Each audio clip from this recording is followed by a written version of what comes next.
nada. Y luego, a continuación, les quería comentar que me tengo que ir a las -10 hoy. Así que se me complicó el horario, así que vamos a tratar de hacer rapidito, pero igual no es tan larga la ficha de hoy. Seguimos avanzando en nuestros planes. Ah, ya me acordé. Quería repasar esto un segundito. Casi, Sebastián. No, a las 17:50. No, a las 17:50. Pero bueno, tengo que cortar unos 10 minutos antes la clase. Les decía, quería recordarles, porque por ahí este es el momento donde todos nos ponemos las pilas con este momento, que aparte de tener en las reglas del juego todo el detalle de cómo son las distintas evaluaciones y bla, tienen acá una tabla de resumen de condiciones que hoy por hoy quizás sea lo más interesante para saber dónde están parados, ¿no? Las distintas condiciones que puede tener un alumno y cuáles son los requisitos que tiene que cubrir. Así que si ustedes acá presentes o sus compañeros que acá no están quieren revisar esto, por ahí les viene bien en este momento un golpe de ojo saber si están en condiciones de quedar regulares, promocionados o de aprobación directa, porque lo anterior simplemente se limitan a no hacer nada y lo logran. Claro, claro, dependerá de las notas del cuarto parcial y del cuarto trabajo práctico, pero eso aún así no es definitivo. Esas notas tienen que estar el día, ya les digo, porque estaba acá, ya les digo, ¿eh? No, acá no estaba, estaba en la plani. De paso vamos a mirar la plani, por las dudas. El Excel y su ritmo vertiginoso. El 3 dicen los chicos ahí que saben más que yo para cuando tengo que entregar las correcciones. A ver.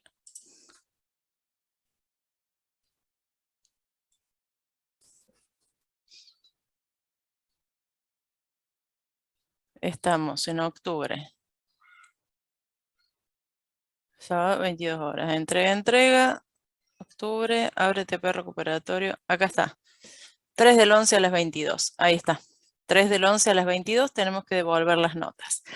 Tengan en cuenta entonces que a partir de esas notas que van a tener ese día y del TP,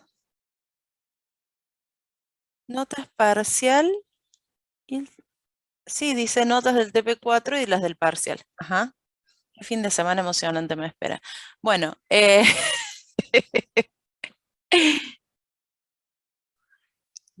te adelanto, no abrí una sola evaluación. Tengo que ponerme las pilas el fin de semana sí o sí. Bueno, pero van a tener estas dos notas. Entonces, ustedes, acuérdense también, tienen esta otra planillita de Excel donde pueden cargar sus propias notas hasta ahora, obtenidas hasta ahora, y especular. Sí, voy a anotar, Sebastián. No, y especular con las notas que se podrían sacar y en qué situación los dejaría.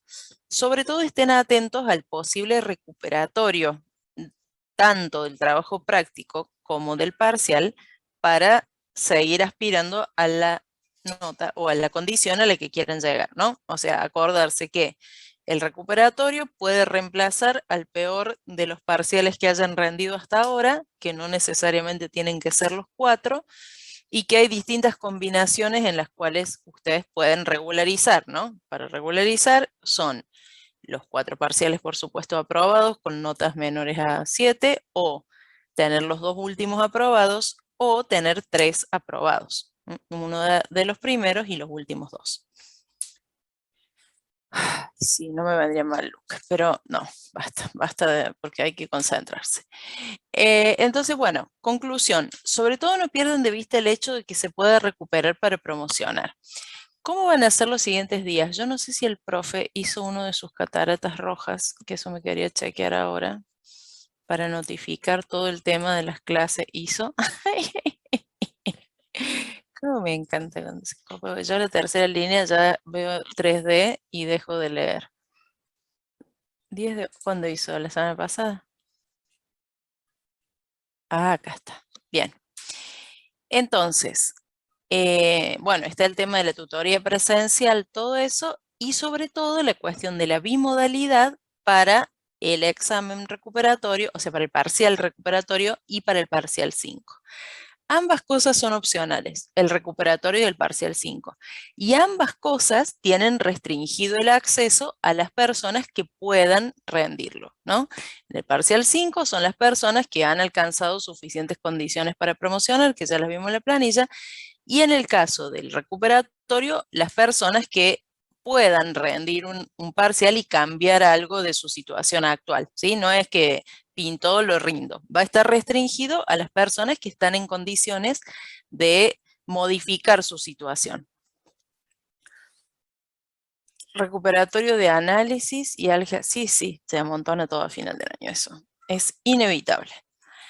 Tengan en cuenta que se puede tomar entonces presencial o remoto. Lo que estamos pensando hacer es abrir hasta ahora por lo menos, pero se los adelanto en exclusiva ya que están acá, es abrir la creación, abrir un sistema de grupos como el que hicimos para los trabajos prácticos, pero con los turnos disponibles, presenciales y virtuales.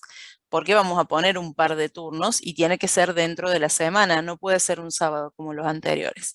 Entonces vamos a poner ahí publicado para que ustedes se sumen al grupo del que más les convenga. ¿Qué recomiendo yo, Luca? Presencial, lógicamente, porque presencial tenés la posibilidad, por lo menos en el caso de parcial 5, de navegar el cuestionario, que no me parece poco, y yo soy de la idea de que estando en casa, primero no me puedo concentrar, en primer lugar, y en segundo lugar, uno tiene la falsa sensación de que contás con el material para consultar, ¿no? Bueno, si me olvido lo busco y no te alcanza el tiempo. Entonces, digamos, no resignaría la tranquilidad de estar en el laboratorio, de poder preguntar, de poder navegar el cuestionario por estar en mi casa solo porque a lo mejor puedo googlear una respuesta que no me sale. Pero bueno, esa es sería mi postura. Yo en casa me pondría muy nerviosa, me parece, ¿no? Por suerte no me tocó, pero me pondría mal. Claro, bueno, por esa razón lo mantenemos opcional, José, porque claramente estoy hablando de que yo vivo a 40 minutos de la facultad, entonces no me implicaría más que un viaje. Para las personas que están lejos, y bueno, ya ahí lo dejo a criterio de ustedes. Eh, es cierto, como ya hemos hablado muchas veces, de que tarde o temprano esa mudanza va a suceder, pero bueno, estaba prevista 2 años atrás, entonces es entendible que ya no valía la pena quedarse en Córdoba a ver qué onda, y bueno, por eso mantenemos la forma mixta, digamos, de rendir. Pero bueno, si tuvieran la facilidad, yo sugeriría presencial, lo mismo con el examen final, que por lo menos los turnos de diciembre van a ser con esa misma modalidad. A partir de febrero, todo indica que va a haber presencialidad plena en todas las universidades, sin restricciones de cupo, ni de distancia, ni todo eso. Quizás se mantenga el barbijo, ese tipo de cosas, pero no más que eso. Así que vayan pensando los que no rindan en diciembre y que no estén acá, claro. Yo deduzco por lo que han sido los años previos, cuando la vida era normal, que a esta altura, noviembre, diciembre, las familias o las personas que se trasladan a Córdoba para estudiar empiezan a buscar departamento o a buscar vivienda. Entonces supongo que ya para el año que viene eh, tendrían previsto venirse los que están lejos, porque en ningún caso el plan es que la carrera siga cursándose a distancia. Fue una situación de emergencia que Dios quiera no vuelva a suceder, porque la verdad que ha sido muy, muy, muy feo toda esta experiencia, que no la tengamos que repetir, no solo en la facultad puntualmente, sino como humanidad en general. Esperemos que esto sea una historia que quede para aburrir a los nietos y nada más, porque la verdad que es un poco increíble. Sí, está bueno. Para mí está buena la clase, no la evaluación, Luca. Yo lo veo así. La clase virtual podría ser opcional, incluso al principio de la pandemia, cuando todavía no estábamos tan hartos, habíamos pensado, bueno, si esto dura un par de meses y hasta que se normalice, podríamos transmitir, entre comillas, alguna clase desde el aula para los que no hayan podido asistir a esa clase, o dejarla grabada para que la vean después. Habíamos pensado unas alternativas así. Eso fue en junio del 2020. A esta altura te dicen Zoom y salís corriendo, así que no sé, creo que va a costar. Pero bueno, también es cierto que hay que considerar. Programas por fuera del IDE. ¿Pero no está eso aplicado en la primera ficha o en las fichas en las primeras del año? ¿Está eso? ¿Desde la No, línea no, de pero me comando? refiero tipo, yo hago un programa y se lo mando a Pepito para que Pepito lo juegue. Ah, un ejecutable, decís vos.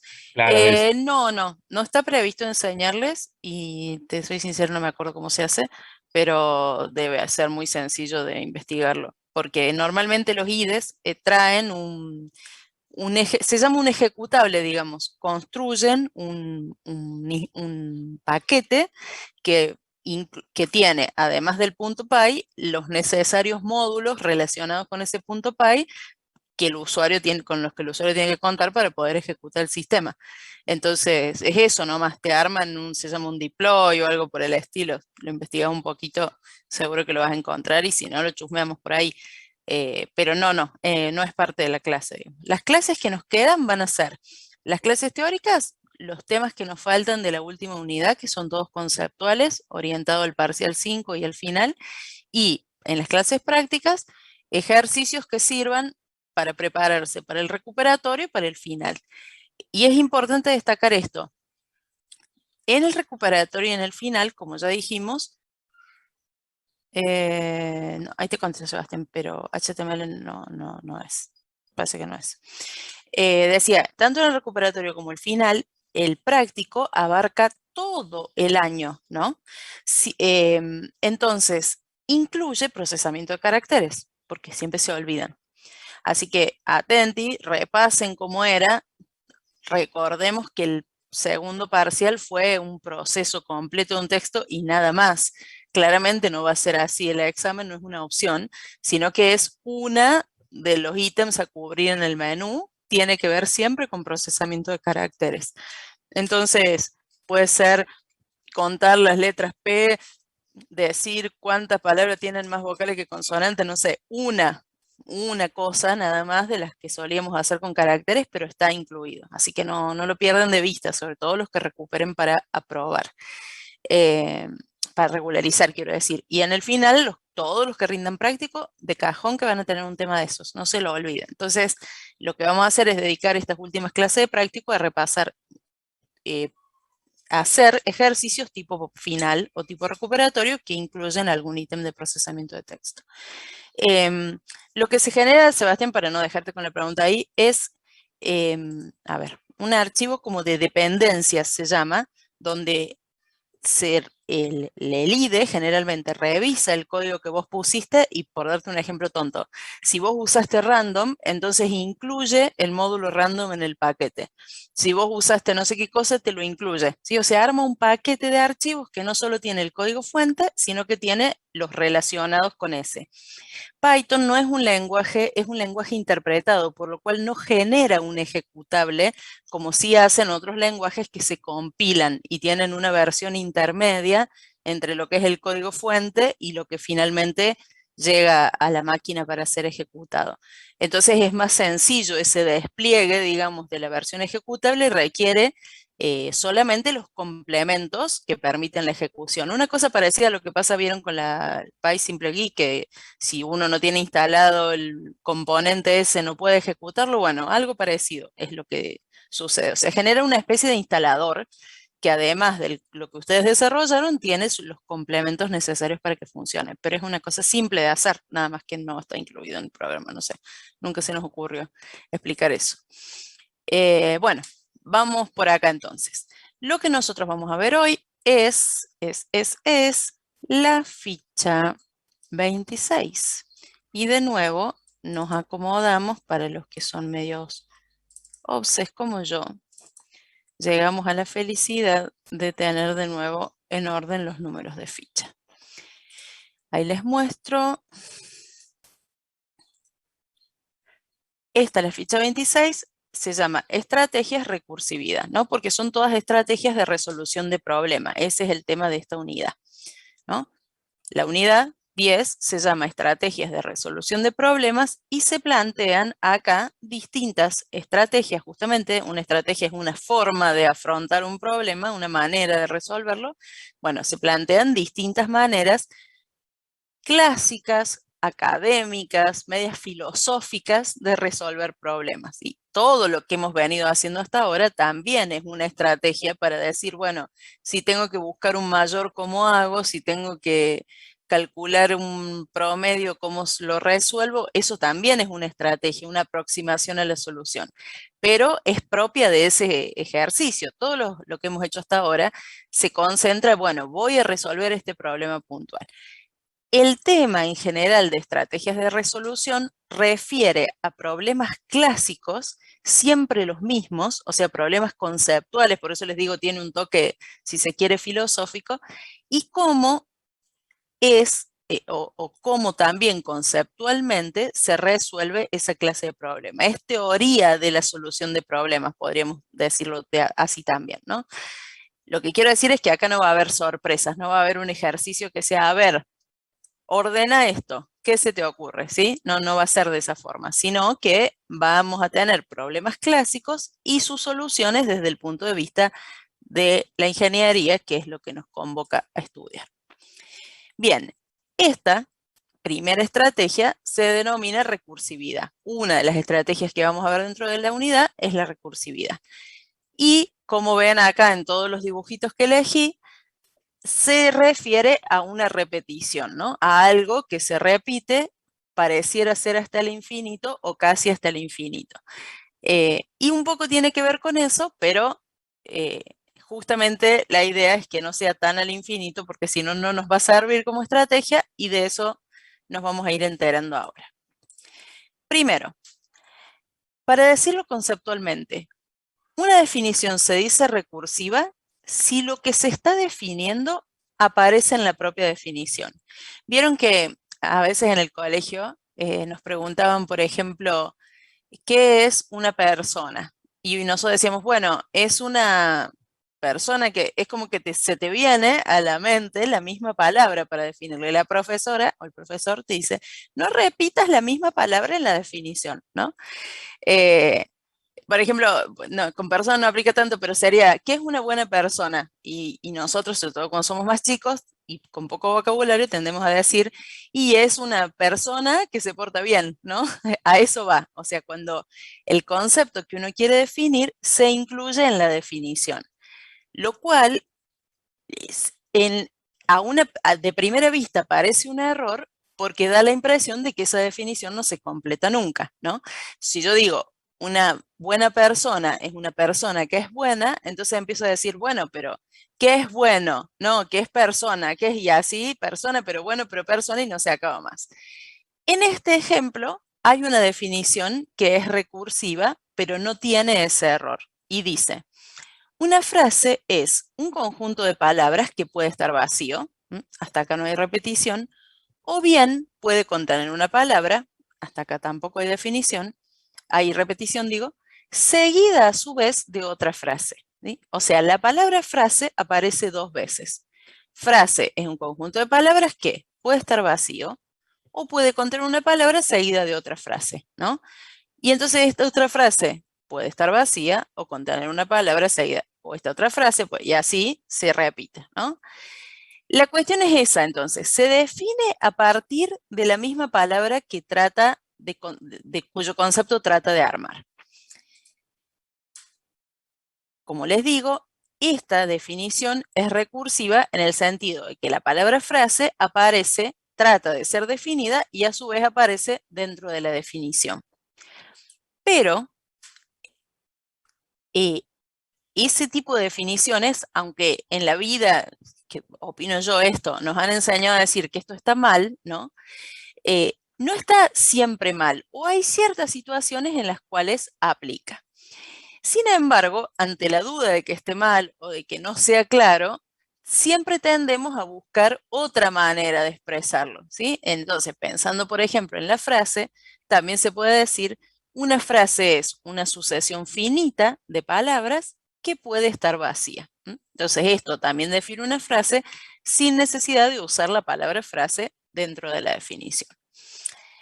¿A dónde nos lleva todo esto? ¿No? A pensar cómo aplica esto a la programación, porque te van a decir la profe Chao le pintó dar filosofía y humanidad de cambio de rubro. No, ¿no? Esta es la introducción conceptual que nos lleva a la idea que luego se aplica en programación. Lo que estamos viendo acá son dos cosas. Una, que se considera recursiva a una definición que incluye el concepto que la palabra que pretende definir, y que por otro lado, en general preferimos expresarlas de otra forma, ¿no? En la programación van a pasar ambas cosas. Vamos a tener para algunos problemas una solución recursiva y casi siempre va a existir otra solución no recursiva que sea válida para el mismo problema. ¿Por qué elegir una u otra? Bueno, ahora va a llegar la cuestión de analizar.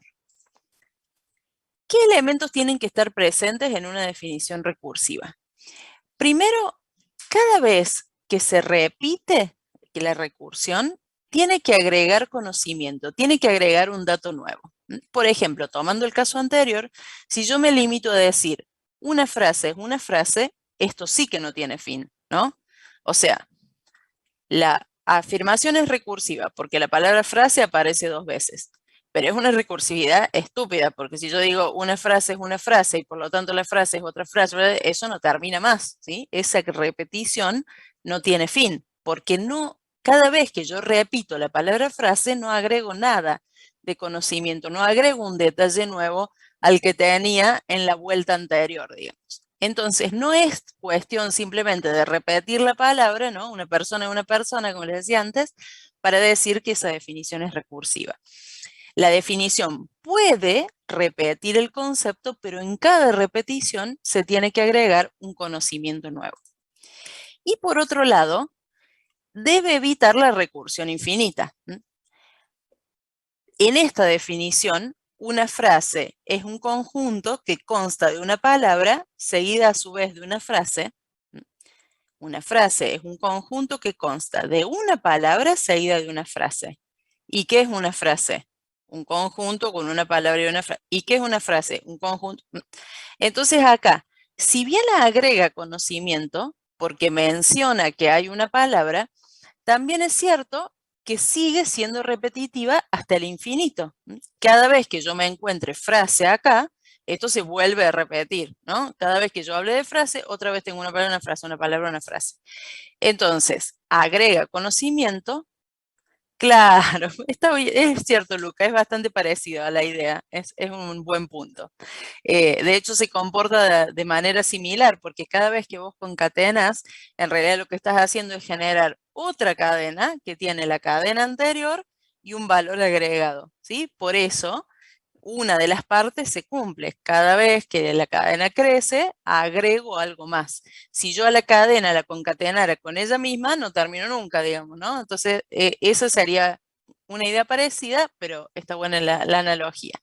O sea, no puede ser, entonces, la definición recursiva no puede limitarse a repetir por repetir, ¿sí? En cada repetición tiene que haber un nuevo conocimiento y donde el nuevo conocimiento se cumpla, como acá, también tiene que tener una manera de terminar, ¿sí? Hay un punto donde esa repetición que está incluida en la definición se termina. Es volado esto dicho así, pero ya vamos a verlo matemáticamente que siempre funciona. El cálculo del número pi no sería recursivo porque en verdad no se detiene nunca. Lo que nosotros hacemos es elegir en qué punto parar de dividir, ¿no? En qué punto parar de calcular, que es lo que normalmente se hace en casi todos los cálculos. Lo que requiere la recursión es un caso clave. Ahora lo vemos en matemáticamente que me parece a mí que se entiende mejor. En matemáticas, como ya adivinó Sebastián, esto se iba a seguir tratando de matemática, se usa la recursión en las definiciones, no tanto en su implementación como sistema, en su programación, pero sí en el concepto matemático, porque muchas definiciones se construyen a partir de otras. Entonces, por ejemplo, vemos acá el caso del factorial, ¿no?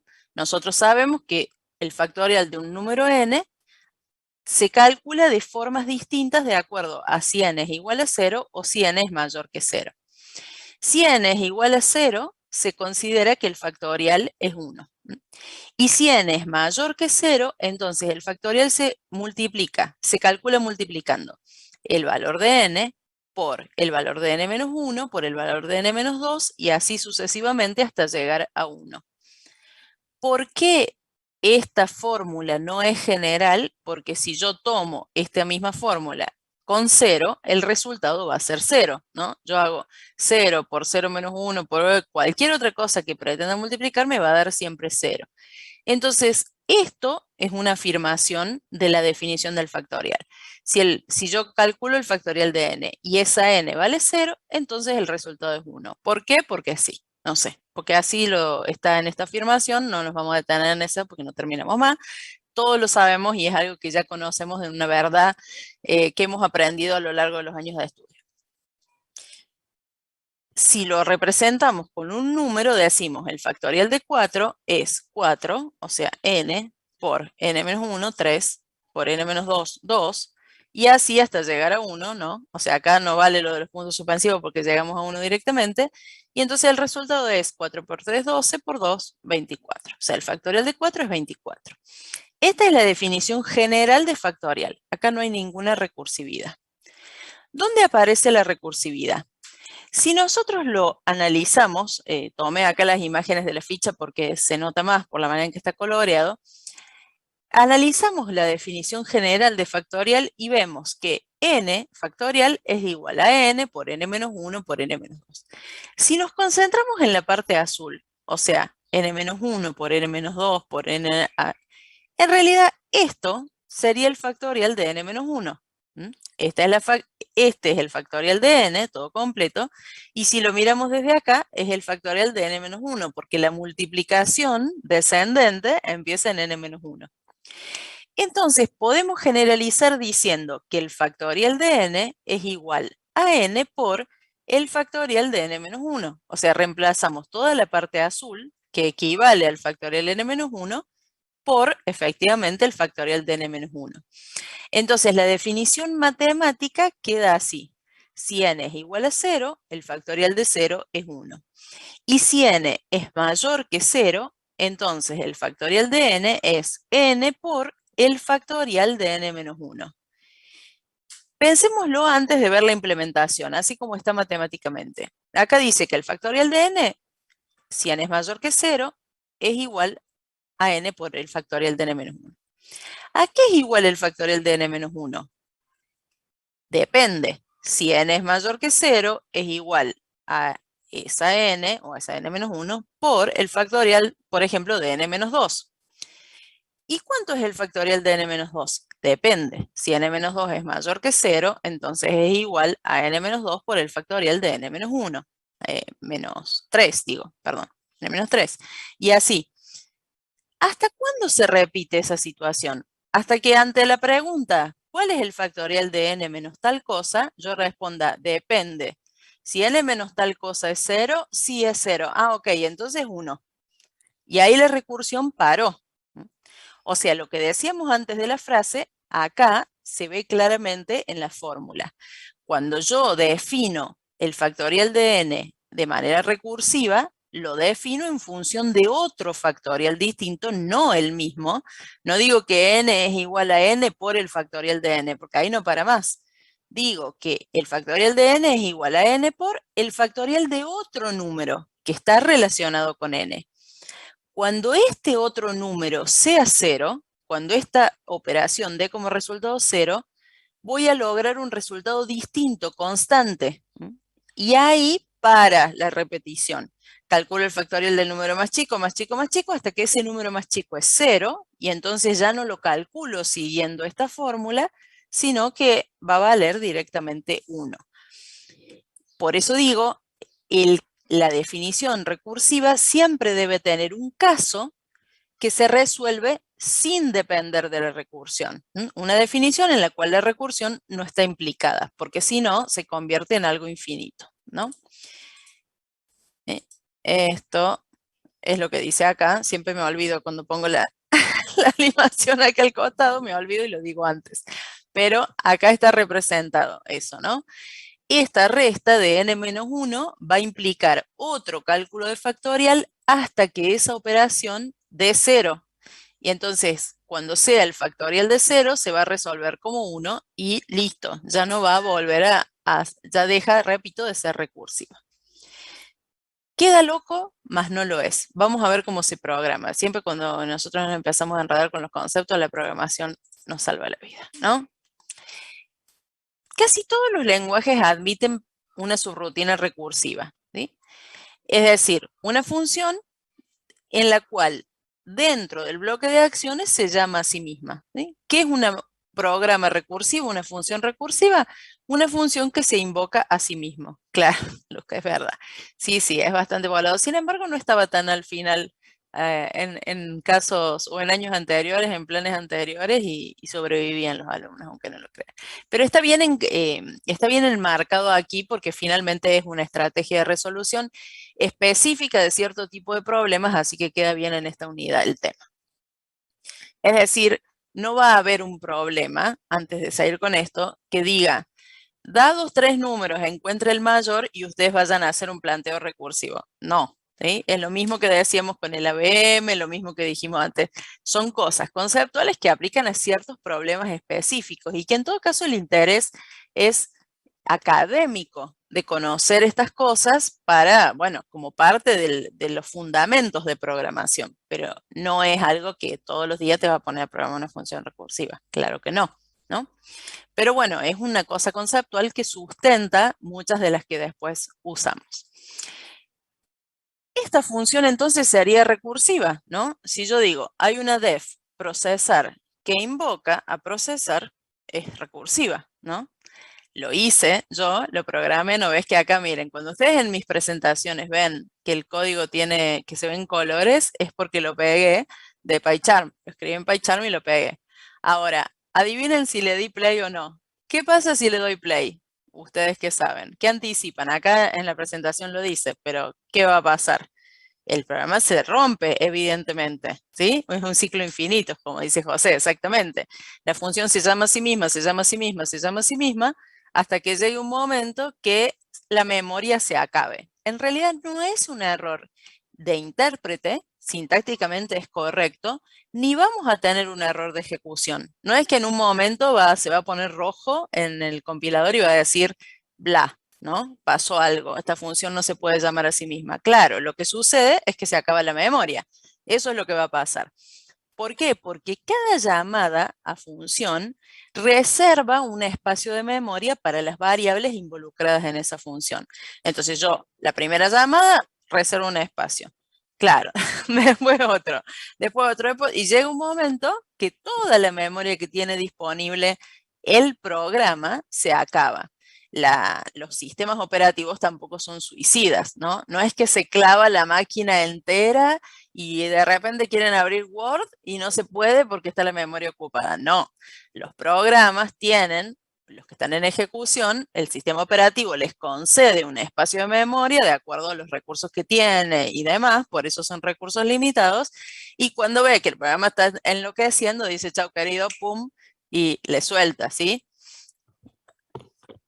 Claro, sí, sí, sí. Claro, cuando empezaron con el ciclo y se volvieron locos. Claro, sí, sí, sí. Hay soluciones bastante reales donde se puede aplicar recursividad. Lo que quiero decir es que no sale naturalmente, por lo que decíamos antes. Tendemos, entre un poco que nos da miedo que eso no esté bien controlado y demás, tendemos a representarlo de manera directa. Y después, porque comparativamente no va a convenir. Ahora lo vamos a ver en un ratito cuando analicemos dos algoritmos similares. Vamos al caso del factorial entonces. ¿Cómo se programa este factorial que vimos recién? La definición esta, la primera, digamos, la frase es una frase, sería esta, ¿no? Donde yo cumplo, esta función es recursiva porque se llama a sí misma, pero se llama a sí misma sin agregar ningún conocimiento. Entonces, claramente, esto nos va a conducir a un ciclo infinito. Es un procesar que llama a procesar, ¿no? Se va a llamar, llamar, llamar. ¿Y ¿Cuál es la variable acá? La n. Si la n no cambia, este proceso claramente va a ser infinito. Lo que está diciendo Sebastián ni siquiera era que ustedes se metían en ciclos infinitos tan obvios como ese que él pone. Simplemente con que ustedes dijeran mientras n sea distinto de cero y se olvidaran de la segunda lectura dentro del ciclo, es suficiente para que ese ciclo sea infinito, ¿no? Y no hay intención de recursividad ni nada. Simplemente se olvidaron de cambiar la variable que controla el ciclo dentro del bloque de acciones y hasta luego. Se clava ahí el programa y no termina más. Esta situación sería parecida. Yo estoy controlando de alguna manera la ejecución de esta función con la variable n, y si la variable n nunca cambia, las condiciones de ejecución de la función jamás cambian, por lo tanto, jamás se detiene. La segunda es una mejora, es la que dice voy a agregar conocimiento. Entonces dice, no, no era así. Era que yo multiplicaba n por el factorial de un número distinto. O sea, acá estoy modificando el parámetro de la función factorial. Por lo tanto, si arranco con un n, no sé, que valga 3, yo voy a tener 3 por el factorial de 2. Lo vuelvo a calcular. Entonces va a ser 2 por el factorial de 1. Lo vuelvo a calcular. 1 por el factorial de 0. Bien, lo vuelvo a calcular. 0 por el factorial de menos 1. ¿Cuál es el problema que tengo acá? Agrego conocimiento, pero tampoco para nunca, ¿no? Empiezo a calcular después los factoriales de los números negativos nuevamente hasta el infinito.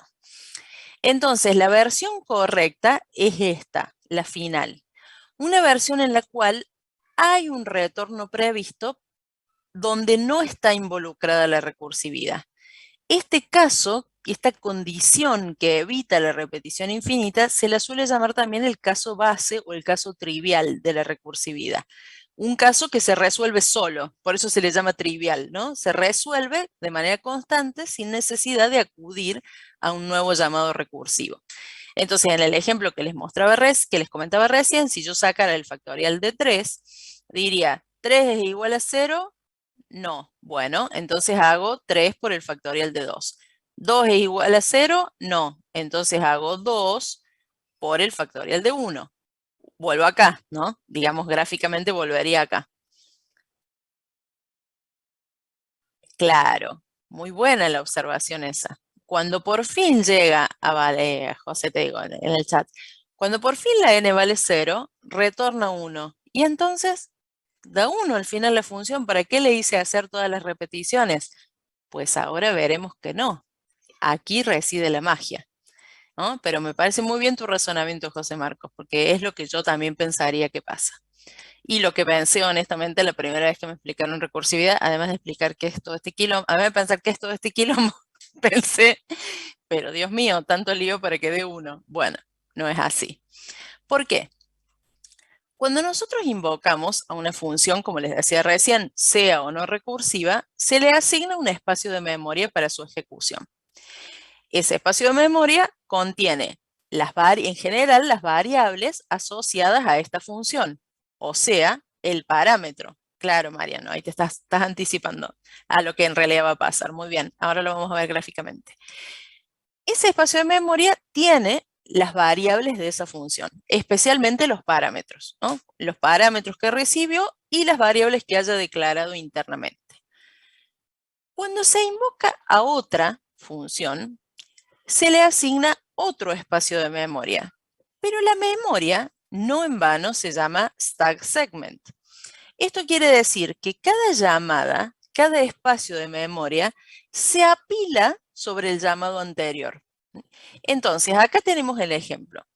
Yo invoco al factorial de 4, ¿no? Le paso en lugar donde estaba la n, un 4. El parámetro n vale 4. Por lo tanto, el retorno dice 4 por el factorial de 3. Se está ejecutando este primer bloque y tiene su espacio de memoria. ¿Qué sucede cuando yo invoco el factorial de 3? Cuando invoco el factorial de 3, la llamada con 4, se queda esperando. ¿Ven que acá dice esperando? Y se apila un espacio de memoria nueva donde n vale 3. Entonces, la instrucción dice return n, que vale 3, por el factorial de n menos 1, que vale 2. Cuando se produce la invocación al factorial de 2, nuevamente, ¿qué sucede? Se le asigna memoria a la función factorial que está recibiendo el parámetro actual 2. Esta estaba esperando, ahora le va a tocar esperar a esta, ¿m? Y que se ejecute con la misma función, pero con n igual a 2. Ese es el truco del conocimiento. La n va cambiando, porque si no, no para nunca este apilamiento. Ahora la n vale 2. Entonces retorna 2 por el factorial de 2 menos 1, que es 1.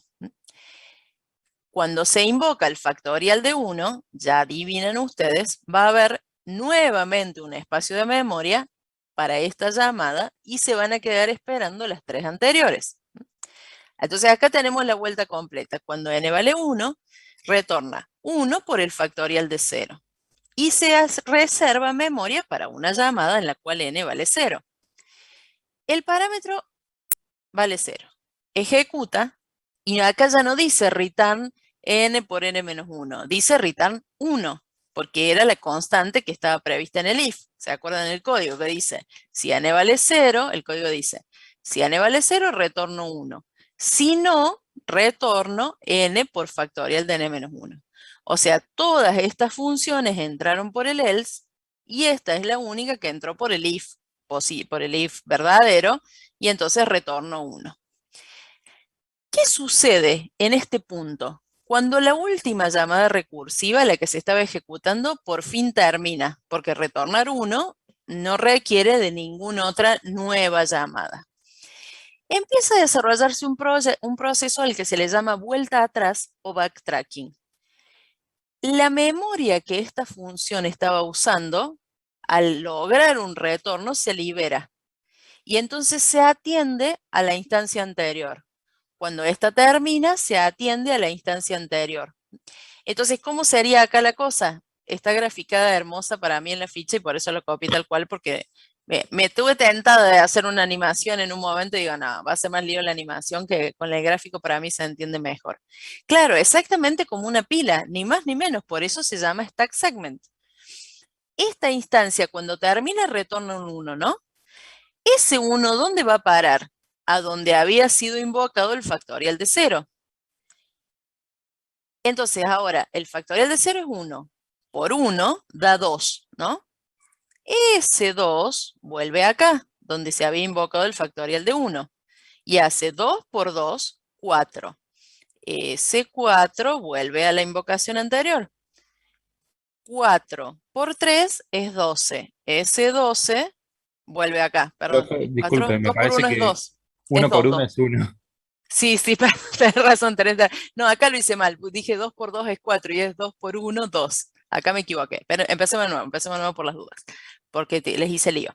Multipliqué mal. Que no me escuche mi hijo que está aprendiendo a multiplicar. Menos mal que no está. Lo estoy persiguiendo con la tabla de multiplicar. La madre multiplicaba mal. Bueno, vamos de nuevo. Cuando el parámetro n vale 0, el retorno es limpio, 1, ¿no? Y se libera la memoria. Ese 1 viene acá. 1 por 1 es 1. Ese 1 celestito viene acá. Acá es donde me equivoqué. 2 por 1 es 2. Ese 2 viene acá. 2 por 3 es 6, ¿no? Ese 6 viene acá. Entonces, 6, esto verde, por 4 es 24, que es el factorial de 4, ¿sí? Como ya habíamos calculado matemáticamente. Afortunadamente para nosotros, tanto el apilamiento como el desapilamiento lo maneja el propio stack segment y nosotros nos tenemos que limitar a no explotarlo. ¿Sí? Nos tenemos que limitar a controlar las repeticiones para que lleguen al punto correcto, ¿no? Ahora, antes de avanzar con el análisis que viene, voy a hacer un poquito de spoiler. Este es el factorial de 4, ¿sí? Es una n muy chiquita. ¿Cuánta memoria hizo falta? Hizo falta 1, 2, 3, 4, 5 bloquecitos, digamos, de memoria. ¿Cómo sería el proceso de calcular un factorial normal, digamos, no recursivo? Un ciclo. Es un ciclo que arranca en n y lo va restando, restando, restando y ya está, digamos. No tiene necesidad de ocupar toda esta memoria. Las llamadas recursivas tienen ese gran problema, que requieren mucha memoria. Claro, todos esos espacios de memoria, más allá de que no tiene, ¿se acuerdan cuando vimos la eficiencia de los algoritmos? Dijimos tiempo, espacio y en menor medida complejidad computacional, o sea, a la vista, qué tan enredado es el código, ¿no? Bueno, tiempo probablemente sea igual o no, no sabemos, no tenemos elementos para analizarlo acá, pero claramente requiere más espacio. Y n vale 4, repito. Imagínense cuántas llamadas hay si n vale 50 o si n vale 100. Cuando la otra función sigue siendo un ciclo. ¿Sí? La primera, la que no implica esta definición, voy a ir un poquito para atrás, después vuelvo a este punto, lo voy a volver, no lo voy a hacer back, back, back, sino que lo voy a mostrar de nuevo acá. La definición que vimos de factorial que no es recursiva, creo que es esta, a ver. Vamos. Se me pudo. Ahí está. Ah, es que tengo que salir, perdón. Vamos a nuevo. La definición que vimos de factorial que no es recursiva, creo que está acá. No es esta, pero no importa. Esta, al fin y al cabo, dice, mientras n sea mayor que 0, multiplica por n menos 1, ¿no? Y después cuando llega a 0, listo, ¿sí? O sea, siempre termina siendo un ciclo. En cambio, la otra, a medida que crece n, no crece quizá el tiempo de ejecución, pero sí crece el espacio de memoria. Y ahí se empieza a poner complicada elegirla, entre que es medio un poquito más difícil plantearla y come mucha memoria, pobre, tiene todas las de perder, la recursividad con respecto a sus amigas. Pero eso no va a hacer que la dejemos de lado así nomás. Vamos a seguir profundizando un poco en el contenido, ¿no? Entonces acá, otra vez, volvamos entonces al punto donde estábamos, a donde se terminó toda la ejecución, ¿no? La cascada y el backtracking terminados nos dan el resultado que queríamos. ¿Cuál es la aplicación entonces básica de la recursión? ¿No? Ya vimos cuál es la idea, que es definirse utilizándose a sí misma, ¿no? Incluyendo el concepto de definir, que siempre hay que agregar conocimiento y que hay que prever una situación en la cual esas repeticiones se terminen, ¿no? Ya vimos cómo se programa, básicamente con una función que dentro del bloque de acciones se llama a sí misma, y entendimos que ante cada una de esas llamadas se apilan las invocaciones reservando espacio de memoria y cada vez que se llega a un retorno se desapilan. Por eso la función recursiva siempre va a tener, pese a que se invoque a sí misma, alguna condición que detenga las repeticiones para que no se produzca un ciclo infinito. Supongamos ahora, ¿sí? La idea esta de que nosotros podemos ir hacia adelante con las llamadas y eso va a volver para atrás solo, nos resuelve algunas cosas. Porque fíjense que el proceso recursivo del factorial no involucró ningún ciclo. No tuvimos que nosotros preocuparnos de decir cuántos cálculos hacer hasta llegar al factorial. Nos limitamos a llamar a las funciones y ellas solitas se ocuparon de volver atrás y acumular los resultados. Eso, si uno lo sabe usar, a veces resuelve problemas que de otra manera, sí, quizás ocupan menos memoria, pero no son tan sencillos. Vamos a ver un caso. Supongamos que se desea implementar, dice, una función que simplemente tome como parámetro un número n y muestre n mensajes en la consola de salida, pero numerados desde 1 hasta n. Supongamos también que nos pide que la función lo haga en forma recursiva sin usar un ciclo, ¿no? Que lo haga de manera recursiva. Se tiene que decir, si yo pongo la n igual a 5, tiene que salir en la pantalla 1, 2, 3, 4, 5. Eso es lo que me están pidiendo, ¿no? Pero haciéndolo de manera recursiva. ¿Cómo se implementa, no? Vamos primero con esta opción. Llamamos a una función que se llama mostrar 0,1, que dice, si n es mayor que 0, muestra mensaje número n y luego decrece la n. A esta altura ya sabemos que toda función recursiva tiene una condición de corte, o sea, cuando n deje de ser mayor que 0, la llamada se termina, y sabemos también que hay que cambiar el parámetro para que esto no se convierta en un ciclo infinito. Bueno, voy a detener la presentación acá un momento y lo vamos a ver en código, porque si no, todo esto es bla bla y no estamos seguros de que funcione. Ustedes lo pueden programar si quieren, es un programita muy chiquito. Yo lo tengo programado acá para que lo podamos ver, ¿no? Pero vamos a esperar un momentito que se abra esto.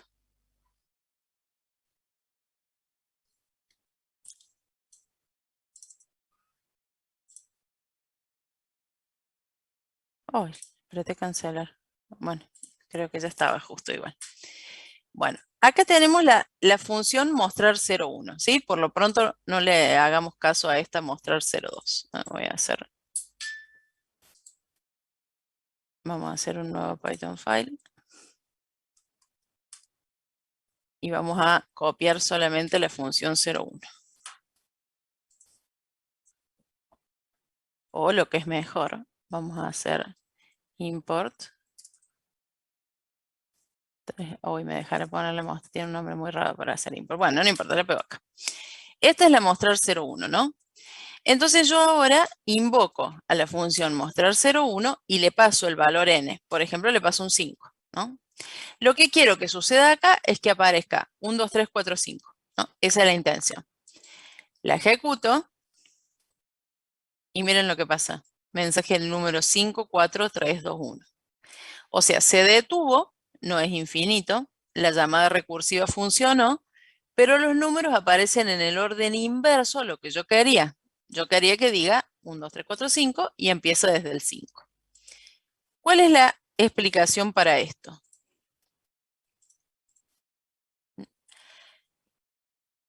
Cada vez que el valor sea mayor, que la n sea mayor que 0, yo lo estoy mostrando y luego invoco recursivamente al mostrar que lo precede, ¿no? Entonces, por supuesto, aparece el 5 y llamo al mostrar del 4. Aparece el 4 y llamo al mostrar del 3. ¿Qué tendría que corregir para que los números aparezcan correctamente? La propuesta es, ¿sí?, cambiar el orden. Yo lo que voy a hacer es llamar primero a la función recursiva y luego mostrar. ¿Qué va a causar esto en realidad? Yo voy a llamar a la función mostrar 0,2, miren, lo veamos en acción mejor, ¿no? La propuesta es invertir. Dice, yo te aseguro, claro, pone el print más abajo y llama al mostrar primero. Es exacto lo que está diciendo Sebastián y lo que vamos a probar. Eso lo hace la función mostrar 0,2. Tengo acá el código nada más, no hice ningún cambio con respecto a lo que ustedes vieron. O sea, sale el mostrar arriba y el print abajo. Y ahora la vamos a llamar. Primero, antes de hacer esto, la voy a dejar a la 0,1 y la vamos a hacer paso a paso. Igual, profe, yo estaba Sí. planteando modificar el print nada más. Sí, sí, también puede ser. Por eso, lo vamos a hacer sobre esta. Lo vamos a hacer así, no copio la otra, queda igual. Vamos a hacer acá este debug. Quería mostrarles lo siguiente. Cómo se va desarrollando esto en términos de paso a paso. N es mayor que 0, miremos la consola, ¿no? N es mayor que 0, por lo tanto muestra mensaje número 5 y llama. Ahora n vale 4, muestra mensaje número 4 y llama. N3, mensaje número 3, llama, ¿no? N2, mensaje número 2, llama. N1, número 1, llama. Cuando n deja de ser mayor que 0, n es 1, es mayor que 0, sí. ¿Sí? Ahora es 2, ahora es 3, ¿sí? O sea, acá está desapilando las llamadas, pero los prints ya ocurrieron. En cambio, si nosotros ponemos el print abajo, que es lo que hace la mostrar 0,2, pero yo en vez de traer la mostrar 0,2 simplemente voy a cambiar el print. ¿Qué sucede ahora? Hagamos de nuevo el debug. Y nos concentramos en la consola. N vale 5. Llama al mostrar de 4. No sucede nada en la consola. Llama al mostrar de 3. No sucede nada. Ahora vale 3. Es mayor que 0. No sucede nada. Llama al mostrar de 2. 2 es mayor que 0. Sí. llama al mostrador de 1. 1 es mayor que 0, sí. ¿Ven que no pasa nada en la consola? 1. Ahora n vale 0. ¿N es mayor que 0? No. Entonces, desapila. Ahora n vale 1. Y recién ahí aparece el print. ¿Ven? Porque recién al salir de la llamada desapilada puede bajar hasta el print. Cada return lo hace volver al punto donde se había llamado la función y luego, por fin, ejecuta el print. O sea, lo que nos está proponiendo acá la ficha es decir, noten que si ustedes saben cómo usar el mecanismo de cascadeo, digamos, de llamadas apiladas y luego backtracking, no es necesario acá hacer un ciclo. ¿Sí? Por supuesto que yo podría haber programado un ciclo for i igual a 1 hasta el rango de n, print, y se soluciona el problema. Pero si me dicen, no use un ciclo, acá no hay ningún ciclo. Y sin embargo, utilizando esa idea, puedo modificar levemente el comportamiento. Puedo hacer que los print salgan antes o después de la siguiente llamada recursiva, contando con que el desapilamiento me va a traer después los resultados en el orden que yo quiero. Eso es parte del concepto de la recursividad. Acá lo resumí lo mejor que puedo para que se notara la diferencia. Y se lo conoce como preorden y postorden. En la primera función, el print estaba antes de la llamada recursiva, como vimos. En la segunda función, el print estaba después de la llamada recursiva. Entonces, el primer caso se llama preorden, ¿sí? O procesamiento en orden previo. Es decir, yo hago algo y luego hago la llamada recursiva. Y el segundo, en el cual la llamada recursiva está primero y luego sigue adelante con el resto de las operaciones que quiere hacer, se llama en postorden o orden posterior. O sea, el print se encuentra post llamada a la recursión. Simplemente un concepto de decir, tener en cuenta cuándo va a continuar el resto del bloque de acciones, si antes o después de realizar la llamada recursiva. Como les anticipé también, en esto hice spoiler, la memoria se llama stack segment porque la palabra stack significa pila en inglés.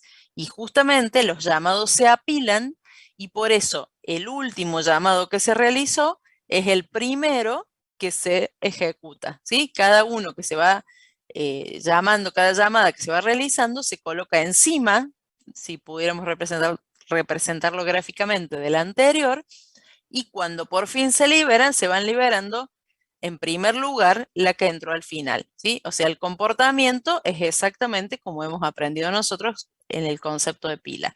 El último que se apiló, el último que pidió memoria y termina, es el primero al cual se le permite volver al lugar donde fue llamado. Exacto como vimos el concepto de pila.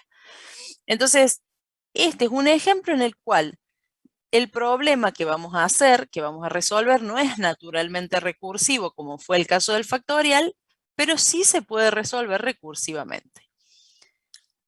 Algunas cosas para tener en cuenta, y acá vino la palabra clave, uso de la memoria, ¿no? ¿Cómo se hace primero para evitar la repetición infinita, que es el primer problema de memoria? Si la función tiene una repetición infinita, claramente no vamos a lograr el objetivo. Para poder plantear la función correctamente, siempre tenemos que preguntarnos en qué caso o en qué casos, porque a veces es más de uno, el problema se resuelve de manera trivial. Es decir, el problema tiene una solución directa que no requiere otra invocación. Para esos casos se plantea dentro de la función una condición y esa condición evita la repetición infinita, ¿no? Por ejemplo, como vimos en el caso del factorial, ¿qué caso, qué cálculo de factorial se resuelve simplemente? ¿Sí? ¿Qué caso de factorial se resuelve sin necesidad de repetir cálculos? Cuando n vale 0. ¿No? Entonces, esa condición es la que evita la repetición infinita. Como dijimos antes, cada una de las llamadas recursivas va a requerir un espacio de memoria. Por eso siempre hay que ser prudente sabiendo que en general un proceso recursivo va a llevar más memoria que un proceso cíclico común, ¿no? Sí, lo que puede suceder claramente es que esa pila de llamadas sea tan larga que pese a no ser infinita, o sea, pese a haberlo controlado con una condición, de todas maneras sean tantas llamadas que no alcance la memoria para apilarlas a todas antes de proceder al backtracking. Entonces, no solamente se debe tomar la precaución de poner la condición para la cual el problema es trivial y se detiene la repetición, sino también preestimar cuántas repeticiones va a haber y si esa cantidad de llamadas recursivas va a ser tolerada por el stack segment, aun cuando desde el punto de vista algorítmico esté correctamente planteada, ¿sí? Eso es lo que resalta este párrafo. Eh, lo traje acá porque no sé si en la ficha se entiende tanto. O sea, lo digo una vez más allá de que la función esté bien hecha y que tenga una condición que provoca el fin de la recursión y el consecuente desapilamiento, si esa condición ocurre demasiado tarde, ¿sí? Si las pilas de llamada fueron tales que se acaba la memoria, también estamos ante un problema que no se puede solucionar, aun cuando lógicamente esté bien planteado. ¿Qué pasa con el tiempo de procesamiento? Como sabemos, nosotros en las versiones iterativas, por ejemplo, en el cálculo del factorial, nosotros dependemos del valor de n, ¿no? A cuanto más grande sea n, en el caso de un ciclo, más grande va a ser el tiempo de ejecución. Tiene una relación directa o lineal, es una función lineal con respecto al tamaño o al volumen de datos a procesar. En el caso de la versión recursiva, no va a ser necesariamente lineal, porque cada una de las llamadas va a ser constante, ¿sí? Entonces, la relación entre el tiempo que puede llevar un proceso y el otro es esperable que sea bastante parecido, ¿no? En un caso va a haber n vueltas de ciclo y en otro caso va a haber n llamadas recursivas.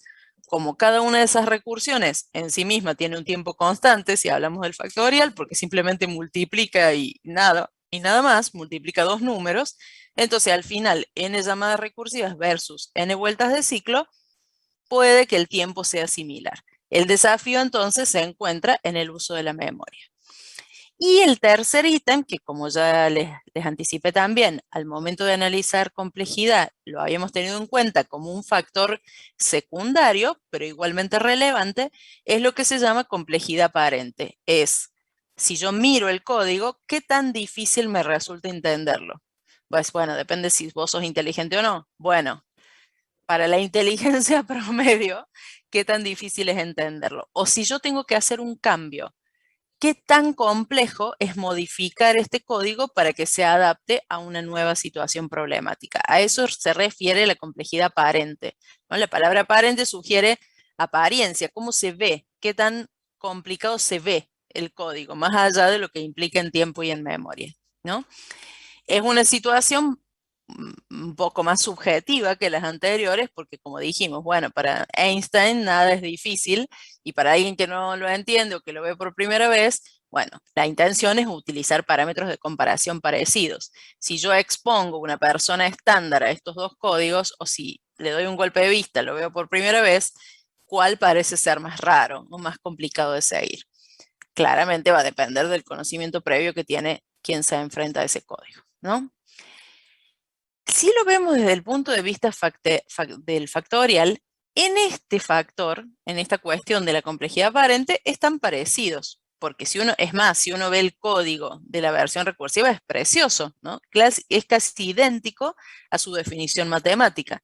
Mientras que en el caso de un ciclo, quizá hay una repetición que no resulta muy natural para alguien que no programa, por lo cual casi que hasta la recursiva se ve más fácil. Entonces, ¿cuál elegimos? ¿Cuál nos conviene? ¿Nos conviene la versión recursiva o la versión cíclica de un problema que tenga ambas, como en este caso? Dijimos, en complejidad aparente son parecidas, incluso a veces la recursiva se ve más linda. En tiempo también son parecidas, es de esperar que a mayor cantidad de iteraciones, a mayor volumen de datos, más vueltas de ciclo en el caso de la cíclica, más llamadas en el caso de la recursiva. El desafío, ¿cuál va a ser entonces? la memoria, ¿no? A la vista, si se tienen en cuenta las tres cosas, ¿sí? El cálculo del factorial debería hacerse con versión iterativa, porque en dos aspectos empatan, pero en uno le gana la versión iterativa o la versión cíclica. ¿Por qué? Por el uso de la memoria. Dijimos que el tiempo y la complejidad no son diferentes, demasiado diferentes, pero sí el uso de memoria. Sin embargo, hay ciertos problemas donde solamente la solución puede ser recursiva.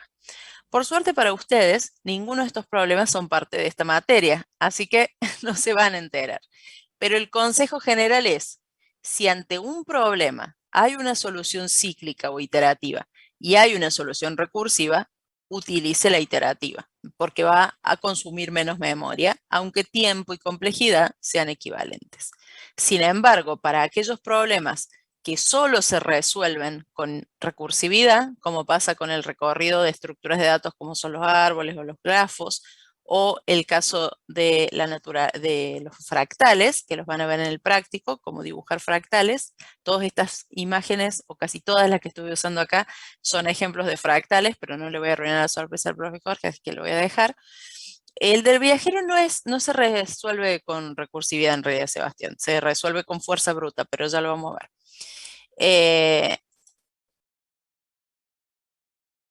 Sí, vi como que el chat se movió, pero no.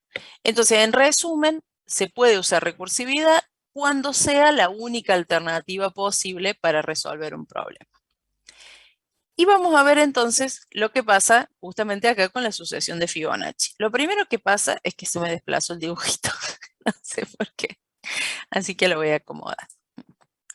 ¿Cómo estamos de tiempo? Estamos bien. A ver.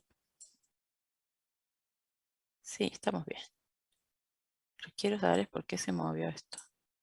Ah, porque lo había puesto más acá. Ahí está. Bueno, aparece el problema 59. Sí, son las 5. Me parece que no nos queda mucho. Prefiero que lo terminemos y los dejo ir más temprano hoy. Más allá de que yo me tenga que ir temprano, terminemos y ya. No tiene sentido cortar para lo poquito que falta. Igual todos los temas están relacionados. No es como en las fichas anteriores que por ahí empezaban los ejercicios y tal. Esto es todo conceptual, me parece. Conviene terminar acá. Igual podríamos chusmear el cuestionario. Bueno, vean, terminemos acá. La asociación de Fibonacci, dice, es una secuencia, el problema 59. Acuérdense que los problemas de estas fichas están enumerados todos desde la ficha 1 hasta acá, así que este es el problema 59 de todos los que hemos leído hasta ahora. Es una secuencia, dice, la asociación de Fibonacci, una secuencia de valores naturales en la que cada término es igual a la suma de los dos anteriores, asumiendo que el primer y el segundo término valen 1. Por lo tanto, el tercero vale 2. Ajá, bueno. En algunas fuentes se parte de suponer que los dos primeros valen 0 y 1 respectivamente. Ah, me jodió. Pero eso no cambia el espíritu de la regla ni la explicación que sigue. O sea, formalmente, el cálculo del término enésimo, f de n, de la sucesión de Fibonacci, se puede definir así. Y note que la definición planteada es directamente recursiva. Y a veces me encantan estas aclaraciones. Note, como sabemos, y todo eso, y me las dejo porque me da lástima resumirlas porque son muy lindas. Note que es recursiva. Fibonacci de n, siendo n entero y n mayor que 0, es igual a 1 si la n vale 1 o la n vale 0. Es decir, si se trata del primer o del segundo término. Mejor dicho, del segundo o del primer término, como está expresado acá. Y luego, a partir de la n mayor que 1, el término enésimo es Fibonacci de n-1 más Fibonacci de n-2. O sea, sus valores anteriores, ¿no? Sus términos anteriores. Se pide desarrollar un programa que permita calcular el valor del término enésimo de esta sucesión cargando n por teclado. n5 me dice el Fibonacci de 5. Eso es lo que tiene que suceder. Entonces vamos a verlo. Ay, perdón. Claro, como concluimos. Sí, no, y esta ficha está llena de esos. Los limpié a todos, pero algunos lo dejé porque me caían simpático. Bueno, Fibonacci. De paso, copié este código antes de que profundicemos en el código, porque el profe durante el parcial quizá medio tarde digo esto, pero bueno, por si ustedes van a rendir al final, les decía que no comentaran con 3 comillas el enunciado, ¿no? Porque los alumnos fiaca, para no comentar con para no comentar todas las líneas, lo comentan así. Y los chicos decían, ¿pero cómo? ¿Pero por qué? ¿Pero está mal? Bueno, yo decía, por favor, cállense la boca. Pero porque ¿cuál es la explicación de eso? No es que las comillas sirven para comentar un bloque grande de código. Las comillas sirven para generar documentación, como ya hemos visto oportunamente, para usar palabras de la ficha, en fichas anteriores. Entonces no es la idea simplemente que una función que no la uso más, la selecciono, la marco con triple comilla y hago otra cosa. No, la triple comilla se usa para esto, para generar documentación que acompaña a la función, que indica a qué equivalen los parámetros, a qué equivale el retorno y qué hace la función. Esto es el HTML, a lo mejor por eso te acordaste, Sebastián. Cuando uno escribe este tipo de documentación, se genera, los IDE nos autogeneran un HTML donde el nombre de la función se convierte en un hipervínculo, como una especie de índice, y si uno presiona ese hipervínculo va a la definición de la función. Eso se genera a partir de esta documentación. Por eso el profe lo aclaraba, porque no tienen que usarlo a lo loco. Pero bueno, los alumnos no le dan bola como en la historia de nuestra vida, los docentes estamos acostumbrados, entonces hacen lo que se les canta. Pero la idea es que no, ¿no? No lo hagan. Bueno, Fibonacci 01. Calcula el término enésimo de Fibonacci en forma iterativa. O sea, este es un alumno que no le importa, no leyó el enunciado y dijo yo lo hago como a mí me sale. Y chau, total anda. Entonces lo hizo de forma iterativa. Lo que se hace acá es decir, nosotros sabemos que los 2 primeros términos valen 1, ¿no? Entonces, ve el proyecto, dice acá. Bueno, pero el proyecto tiene estos 2 códigos, ¿no? En la versión iterativa, para no spoilear siempre lo que está en mi diapositiva, lo voy a poner visible ahora. Sabiendo que los 2 primeros términos se consideran 1, entonces inicializa 2 variables, ant2 y ant1, en 1. Y empieza un ciclo, arranca un ciclo que empieza en 2 hasta llegar a n más 1, siendo n el valor que pasó por parámetro del usuario y por lo tanto n más 1 no incluida por cómo funciona la función range. Por la manera en que tiene una definición recursiva, por la manera en que funciona el range. Acá de repente podríamos pensar, ¿qué pasa si yo le paso 1 acá? ¿Qué sucede? El rango empieza en 2 y termina en 2. Conclusión, nunca se ejecuta ese ciclo y nos retorna el anterior 1. Así que no pasa nada. Por eso no lo controla, no controla que n sea mayor que tal cosa, porque si n no es mayor que 1, igual funciona. Pero bueno, tiene los 2 primeros términos y hace un ciclo, repito, empezando en 2, que es la primera n no trivial, hasta n inclusive. Por eso hace n más 1. El auxiliar es la suma de los 2 anteriores, como ya hemos dicho que es la definición del término enésimo. Acá hace el cálculo de la suma de los 2 anteriores. Y luego convierte el anterior 2 en anterior 1 y como anterior 1 esa suma. Y entonces repite ese ciclo acumulando el último término calculado que quedó en ANT1 y el previo a ese que quedó en ANT2 y lo guarda como auxiliar y así tuqui tuqui tuqui hasta llegar a la n. Y finalmente nos retorna el anterior 1, que es donde va quedando lo último que se calculó. Eso hace, entonces el retorno es el último cálculo realizado, la última acumulación de 2 términos que se hizo. Muy bonito el ciclo, precioso. Hablando de complejidad aparente, miren la preciosura que es este. 3 líneas, ¿no? Que les preocupaban a ustedes cuando empezaron las clases, menos líneas que esto no se puede hacer. ¿Cómo es una definición recursiva? Como en toda definición recursiva, hay que pensar en una condición para la cual la respuesta es trivial. En nuestro caso, la respuesta es trivial cuando se trate del primer o del segundo término a calcular. Por lo tanto, acá el control dice si n es menor o igual a 1, lo que sería equivalente a decir si n es igual a 0 o n es igual a 1. Esas serían las únicas 2 posibilidades. En esos 2 casos, el término de Fibonacci es 1, como acabamos de ver en la definición. Y en todos los demás es la suma de los 2 términos anteriores. Entonces, ¿qué hace? aplica Fibonacci sobre n-1 y aplica Fibonacci sobre n-2. Estas repeticiones van a continuar hasta que n sea menor o igual a 1. Cuando n sea menor o igual a 1 va a retornar 1 y ahí se va a acabar la repetición infinita, ¿no? ¿Cuánto tiempo va a llevar el proceso completo? Porque ahora ya sabemos que esto es una cuestión de tiempos.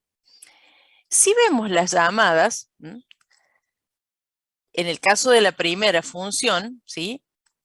A ver, acá estaba la gráfica, no la quise, espera, no la quise pegar acá, se los voy a mostrar en la ficha porque es grande y no me parecía que no iba a sumar. Pero en la ficha, porque dice, si vemos la pila de llamadas y dije la pego, y quedaba tan chiquita y tan fea que no lo logré. Por eso hay que verlo en la ficha directamente. Ahora les abro la ficha y les muestro de qué está hablando.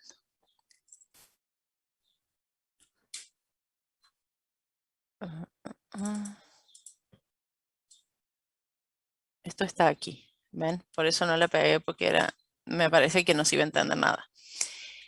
Acá calcula el Fibonacci de 6, ¿no? Entonces se da cuenta que va a calcular el Fibonacci de 5 y el de 4. O sea, capaz que no quedaba tan mal, ¿no?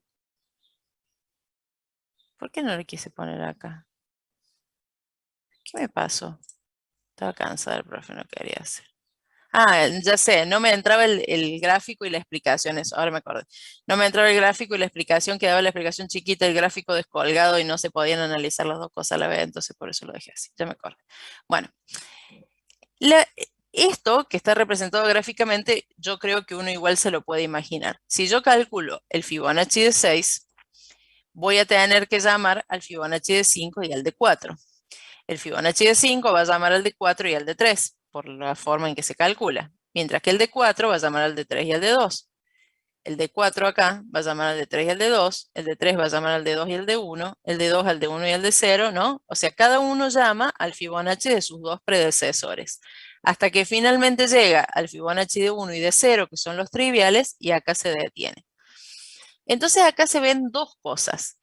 Por un lado, no, le voy a pegar el dibujito, chicos, le voy a pegar así nomás, total la presentación es para ustedes. Lo voy a pegar en la siguiente diapositiva para que sepan, porque después lo van a ver y van a decir de qué demonio habla esta mujer. Esperen. Voy a duplicar esta acá.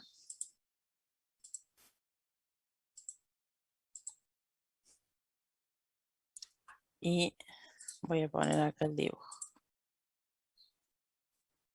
No queda muy prolijo, pero no importa. Prefiero que les quede acá. Bueno, entonces, no importa, ya después volvemos a la presentación. ¿Qué estamos viendo acá? Que tenemos, por un lado, un montón de invocaciones, ¿no? O sea, para el Fibonacci de 6, que es un número chiquitito, tenemos 1, 2, 3, 4, 5, 6, 7, 8, 9, 10, 11, 12, 13, 14, 15, 16, 19, 20, 21, 22, 23, 25 llamadas, ¿no? Y no sé si las conté bien. Tenemos unas cuantas llamadas, digamos 20 y pico. No sé si las conté exactamente. Tenemos 20 varias. Pero no solo tenemos 20 varias, sino que hay cálculos que ya están hechos. O sea, la F de Fibonacci de 3 se repite acá. La Fibonacci de 2 se repite un montón de veces. Acá, acá, acá. O sea, ni siquiera está rehusando llamadas o cálculos que ya tiene hechos. Tipo, convendría tener un arreglo donde en cada posición esté el Fibonacci de ese valor y traerlo, ¿no? Algo así, como que suena tonto estar repitiendo los cálculos y en la gráfica se ve bien. Esto para n que vale 6. Lo que uno advierte es que el crecimiento es exponencial. Cuando se tiene este tipo de dibujos, ¿ven? Donde se van ampliando los niveles. Observan que yo acá de 1 genero 2. De cada uno de ellos se genera otras 2. Es el clásico esquema de crecimiento de la población, ¿no? Si de cada persona tiene otros 2, tiene otro 2, tiene otros 2, así se multiplican todas las pestes. Se expande, claro, exacto, Sebastián, las células multiplicándose. Este tipo de crecimiento es lo que se llama crecimiento exponencial. Por eso cuando en la tele, que les decía yo hace un par de semanas, crece exponencialmente el no sé qué cosa y no tienen ni idea de lo que es exponencial. Exponencial es esto, que se vaya multiplicando las cosas a medida que crece el volumen. Vemos, repito, que esto es exponencial y que para n6 tiene un considerable número de llamados. Imagínense para n 50 o 60, que tal cual es un número aún así muy pequeño, ya puede estar miles de años haciendo el cálculo, suponiendo que la memoria alcanzara, porque antes de que la memoria alcanzara, antes de que eso suceda, se va a quedar sin memoria. Pero si la memoria le alcanza, haría toda esa cantidad de llamadas. Y para f de 100, me encanta porque el profe, no sé si esto es real o lo exageró él, si n fuera 100, dice, el programa es recursivo, claro, el programa recursivo ejecutará durante todo el tiempo de vida que le queda al universo y no alcanzará, ¿no? Y entonces dice, ejecute el programa T01, punto .py ya mencionado, e inténtelo si no lo cree, ¿no? La ficha trae este código y si ustedes lo ponen a ejecutar, no se termina más obviamente o se acaba la memoria, dependiendo de la máquina con la que lo estén ejecutando. Y a continuación presenta la ficha, estaba de buen humor el profe cuando la escribió, y entonces presenta una serie de conclusiones que ahora las vamos a revisar, pero yo para que no arruinarles la diversión, cada 3 o 4 conclusiones pregunta, ¿obtuvo el resultado de f de 100? Y sigue, ¿obtuvo el resultado? Sí, o sea, dice, terminó, sabiendo que la ejecución no va a terminar nunca. Yo me salté el chiste porque no quedaba gracioso acá en la diapositiva, pero sí mantuve las conclusiones. ¿Cuál es entonces? La recursividad es una herramienta, claro. La recursividad es una herramienta útil como estrategia de resolución de problemas, que es lo que nos convoca en esta unidad, ¿no? El tema que nos convoca en estas fichas. Pero se debe usar con cuidado, con conocimiento adecuado y especialmente pensando qué cantidad de consumo de memoria va a tener, sabiendo que ese es uno de sus puntos débiles. A la vista, el código en general se ve más sencillo que un código iterativo. Tiene menos líneas, a la vista se entiende bien lo que hace, pero podría derivar, especialmente por la cantidad de memoria y en segundo lugar por el tiempo que consume, en algo imposible de aceptar como solución. Algunos programadores dicen, tienen la costumbre, deben ser algunos programadores muy inteligentes, no es nuestro caso, de pensar la solución recursiva como concepto, o sea, como nos pasó recién con la definición matemática, y luego convertirla en una cíclica o en una iterativa. Ponele, yo les diría, piensen la iterativa y ya. No se me ocurre una persona a la que le sale naturalmente la solución iterativa primero, pero puede suceder. O sea, la recomendación acá sería, si se te viene a la mente primero la solución recursiva, quizá basate en ese concepto para llevarlo a un ciclo común y corriente. O si no, programa el ciclo y ya, que es lo más esperable en este caso, ¿no? Después de tantas recomendaciones uno dice, bueno, deja listo, entre que es un quilombo, se me puede desbordar la memoria, qué sé yo, listo, no lo hago y se acabó. Bueno, no es tan así, ¿sí? Hay algunos algoritmos, como ya dijimos, no solo con respecto al recorrido de estructuras de datos, sino algunas otras estrategias que vamos a ver después, donde el esquema recursivo, medio híbrido, pero recursivo al fin, da una solución válida para problemas que no tendrían otra solución. Entonces, no es cuestión de descartarla así nomás. Hay ciertas cuestiones donde se requiere recursión. No va a ser la mayoría, no va a ser espontáneo, que me van a pedir calcular la nota promedio de los alumnos de 9 a 15 y yo digo, ya sé, lo voy a hacer recursivo. No, no va a suceder, pero sí es importante dominar el concepto y entender lo que hace un método recursivo. Segunda parte de las conclusiones, la estrategia de backtracking o de vuelta atrás es esencial en el caso de toda implementación recursiva. No solamente tenemos que pensar cómo programarla, sino qué esperamos que suceda cuando empiece la vuelta atrás, ¿no? Esto es algo que estuvo para destacar en lo que vimos del print. Si yo quiero que el print aparezca antes o aparezca después, tengo que fijarme en qué momento hago la llamada recursiva y si quiero que esto suceda en preorden o en posorden, ¿no?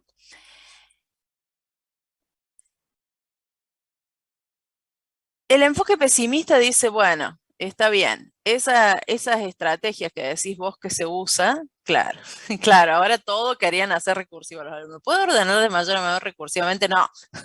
Bueno, aún así, dice acá el enfoque pesimista, podría decir, bueno, está bien. Vos me decís que hay ciertas estrategias como divide y vencerás. Me encanta acá que el profe, esta estrategia se llama divide y vencerás, ¿no? No sé por qué la dejó así. Se ve que no le pintó. No le pintó escribir divide y vencerás, chico, era copiar y pegar. Yo lo dejé así, pero se refiere a divide y vencerás. Le pintó resumirlo, después se olvidó, no sé lo que pasa.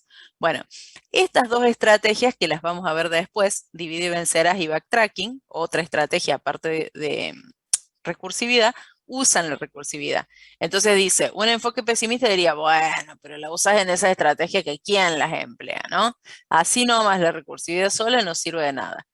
Como ya dijimos antes, sí sirve porque se usa para recorrer estructuras de datos. No solamente van contenidas en estas estrategias, sino que también cuando se requiere recorrer ciertas estructuras de datos, vamos a acudir a la recursividad y va a funcionar. Va a funcionar perfectamente sin necesidad de complicarse tanto. En las ciencias de la computación, sí, hay áreas específicas, no me voy a meter en la ciencia de la computación en general, donde solamente se pueden resolver cuestiones propias de esa área con funciones recursivas. Y una de ellas es la generación de figuras fractales, que es lo que ustedes van a ver con el profe Jorge, cómo se dibuja. Pero yo les digo en general, y con esto termina la presentación, que todos estos dibujitos que puse acá, casi todos, son ejemplos de fractales, ¿sí? Los fractales son, generalmente provienen de la naturaleza, son situaciones que ocurren en la naturaleza, donde un objeto está formado por partes iguales al objeto. Por ejemplo, acá, este es un repollito de estos decorativos. Si ustedes se fijan, cada hoja del repollito repite la forma que el repollito tiene al final, ¿no? Empieza del más grande al más chiquitito. En las flores es muy común de ver un pétalo más chiquito, hasta que es diminuto, pero eso le da forma de flor. Claro, se repite un patrón. Un segundito que suena el timbre. Un segundito, por favor.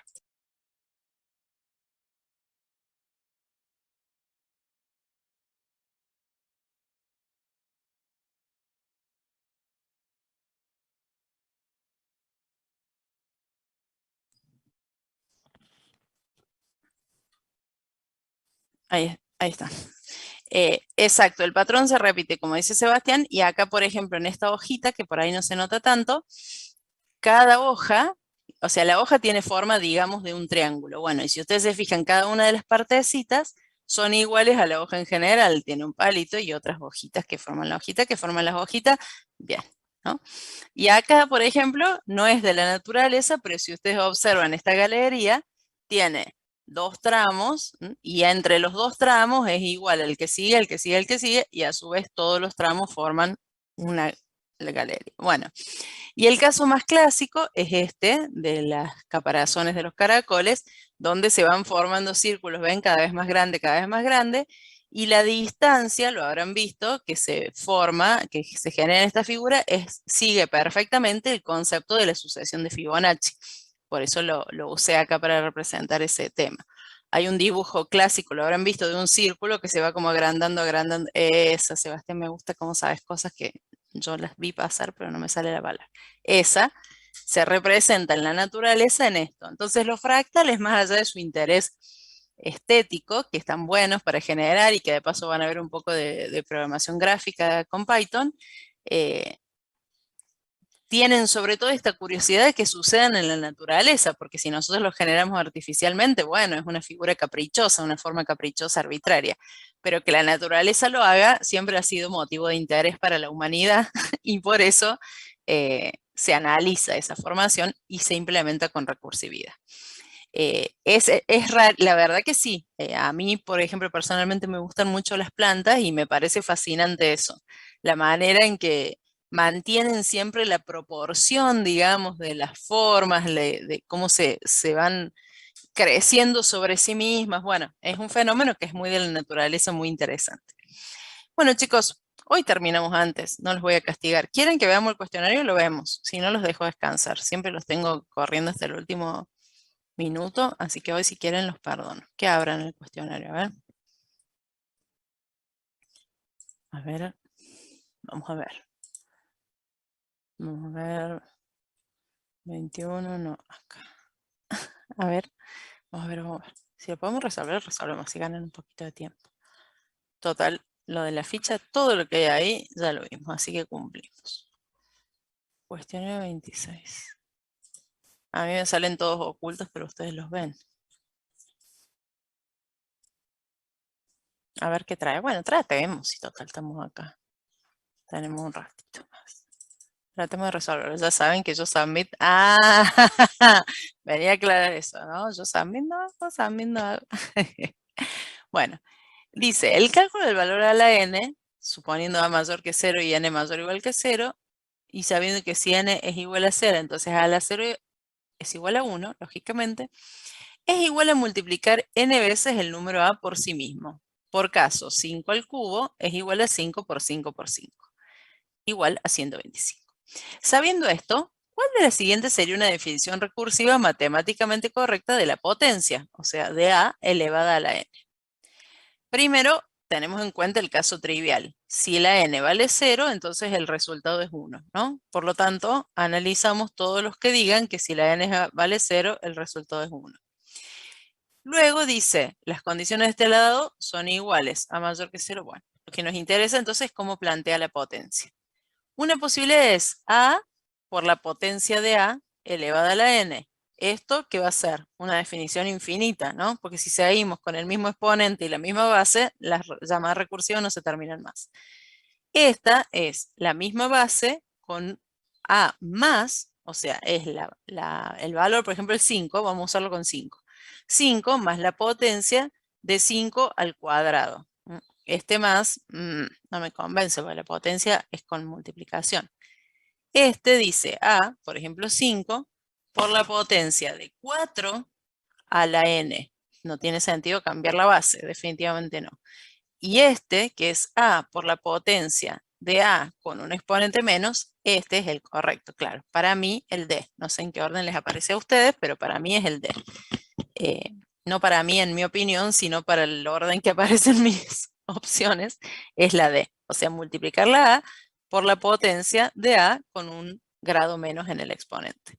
Es así, siempre considerando el caso trivial, donde cuando la n vale 0, el resultado es 1. Siguiente. Supongo que se quiere plantear una definición recursiva del concepto de bosque. ¿Cuál es correcta y constituye la mejor definición? ¿Un bosque es un conjunto de árboles? Un bosque es un bosque, no. Un bosque es un conjunto de árboles que puede estar vacío o puede contener n árboles. Al fin nos profundizamos en esto. ¿Cuál era el caso trivial de la frase que permitía que esa definición fuera recursivamente correcta? El hecho de decir que puede estar vacía, ¿sí? Cuando yo menciono que la frase puede estar vacía, ahí planteo un fin, ¿sí? Una frase puede no tener nada, estar vacía, o tener una palabra o una frase. Claro, exacto. Qué poéticos nos pusimos con la ausencia.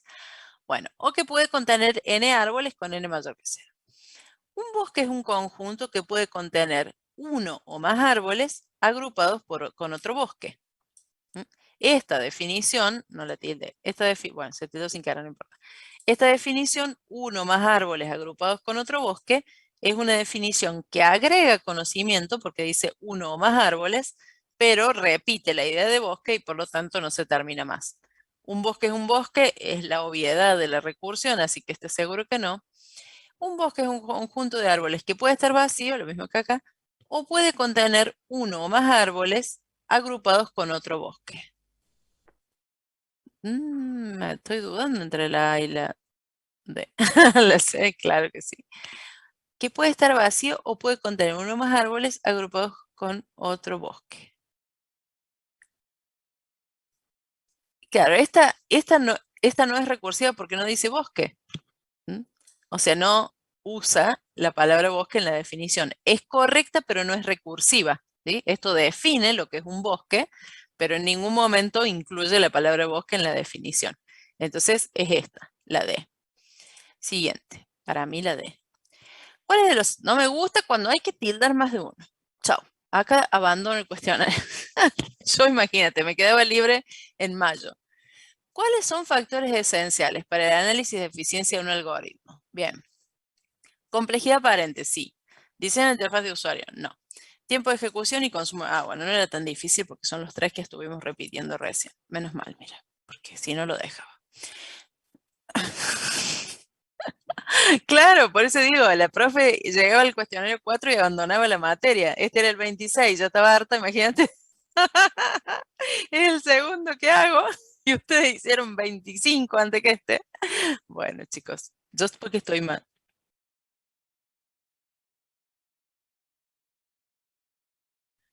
Claro, sí, sí, sí. Ahora, hay que reconocer una cosa, te lees la ficha 78 veces buscando la respuesta, tanto buscas, por lo menos con el control F, ¿viste? Buscas la palabra dentro de la ficha y al menos 3, 4 veces lees el mismo párrafo, entonces la idea queda. Pero sí, sí, pues yo estoy mayor, chicos, ustedes sus neuronas están nuevas todavía, las mías ya están medio... No voy a dar nombres, pero ¿quién puede ser? Bueno. Define de forma siguiente. Factorial de n es f igual a n por factorial de n menos 1. Ah, sí, los que tienen código Mariano también. ¿Qué vos decís? ¿Cómo puede ser? Ustedes saben lo que les voy a contar una anécdota personal muy rápido.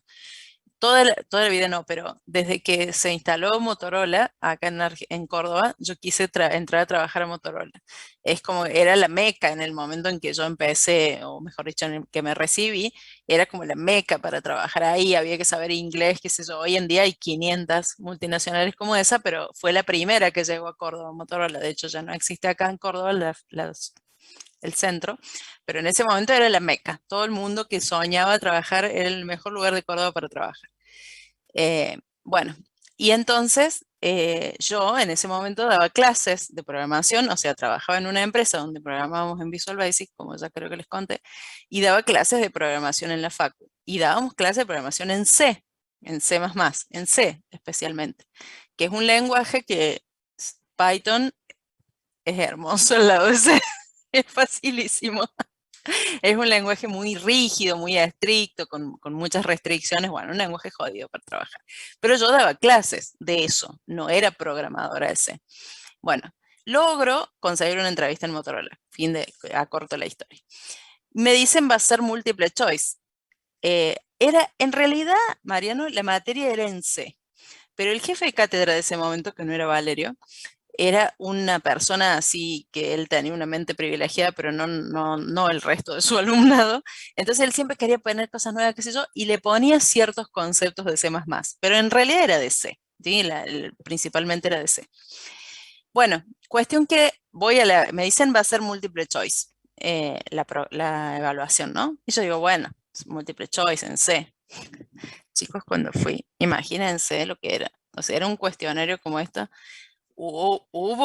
Imagínate, Luca, Valerio es un amor al lado de lo que era este hombre pobre, que ya no vive, pero era de Timoschuk, de apellido, y le hacía honor a sus antecedentes eslavos porque era así durísimo, súper rígido, no sé cómo decirles, era súper exigente, bueno, él entendía, pero era muy difícil para los alumnos, ¿no? Ni les digo cuando les tocaba de profesor, bueno. Bueno, cuestión que me toman el multiple choice. Chicos, los cuestionarios estos eran, no sé, un tatetí al lado del otro. No había manera, no había manera. Tenía un for que adentro tenía una condición, que adentro tenía un return, que adentro tenía... Yo decía, por favor, me quiero ir. ¿Vieron cuando uno está mirando, decís, ¿me puedo ir? ¿Puedo entregar en blanco? Tan horrible, porque haber llegado hasta la evaluación para después no entrar fue tan frustrante. Y después la evaluación de inglés me ha ido re bien. En eso yo dije, no hay forma. Encima, claro, tenía un montón de años de docente, todo de C, pero no me sirvieron de absolutamente nada. Bueno, no me llamaron, por supuesto, nunca más en ese momento. Y en un momento me llama, pasó un tiempo y me llama la chica de recursos humanos, digamos. Y yo cuando veo el teléfono digo, que me llama por humillarme esta mujer. Y me llama y me dice, mira, te queríamos preguntar si estás interesada en participar en otro proceso de selección porque nadie aprobó la evaluación anterior. Entonces vieron, en el país de los ciegos el tuerto es rey. Yo dije, listo, no es que era yo la única bruta, tipo, nadie más pudo resolver la evaluación. Así que bueno, la segunda evaluación sí la aprobé y trabajé unos cuantos años en Motorola después de eso y valía la pena porque era un hermoso lugar para trabajar. Pero moraleja, no alcanza con estudiar, claro. Al final es feliz, pero definitivamente con estudiar un lenguaje no alcanza y los cuestionarios los creó el demonio. Como está diciendo Luca, comparto plenamente. Más los multiple choice y más los que tienen más de una respuesta correcta. Y los que tienen un fragmento de código. Además, todos esos factores. Bueno, factorial de n. Acá calcula, dice f es igual a n por el factorial de n menos 1. Y si n es 0, retorna 1. Y si no, retorna f. ¿Cuál es el problema? Que te falta la L. Si lo hubiese con esta versión. Para calcular el factorial necesita un ciclo. No. No hay ningún problema, funciona. La función siempre retorna un 1 sin importar cuál sea el valor de n. Contiene todos los elementos que debería tener una función bien planteada, pero en el orden incorrecto. Claro, esta es la respuesta, ¿no? Primero que siempre la más larga es la verdadera, no.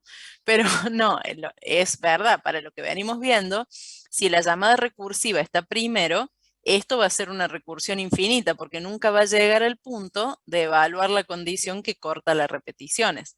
Así que sí, lo correcto es esto, sigue siendo la D para mí. Claro, sí, sí, sí. El primer problema es que no hay L. Siguiente, 5. A lo largo de todo el curso hemos visto plantear problemas controlados por menú de opciones. Pero ¿podríamos hacer un planteo basado en recursión? No, chicos, me fui. En forma similar a lo que se muestra aquí. ¿Sí? Opción 1, 2, 3, salir. Opción 1, print, 2, print, 3, return. Claro que sería el salir, lo cual lo hace salir. Y si no, vuelve a llamar el menú. ¿Hay algún problema respecto del uso este? A ver. Es completamente equivalente a la iterativa. No hay ningún motivo. Da lo mismo si el programador usa la recursiva o la iterativa.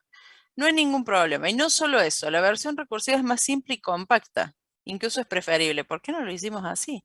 Hola chicos, esto es un menú de opciones. A partir de acá entienden la recursividad. No lo entienden ni con ciclo el menú. Bueno. La versión recursiva que se mostró no funciona. Solo permite cargar una vez la opción elegida y se detiene. ¡Ah! ¿Es verdad? No, porque acá llama y vuelve acá arriba. Esta versión posiblemente sea más simple, pero pide memoria de stack cada vez esa. Está bien, o sea, funciona porque se llama a sí misma y al llamarse a sí misma muestra las opciones de nuevo y ejecuta y así. ¿Cuál sería el caso trivial cuando uno elige salir? ¿No? Cuando uno elige salir, las repeticiones se acaban y empieza a ir hacia atrás. Pero para mí es esta. No creo que permita cargar una sola opción de energía porque está acá, la vuelve a llamar. Tic, tic, tic, y después la llama. Para mí es esta, pero tengo mis dudas, ¿eh? En este les confieso que tengo mis dudas. 6. ¿Cuál es el nombre verdadero de matemático? Chicos, googleen. No tengo la menor idea.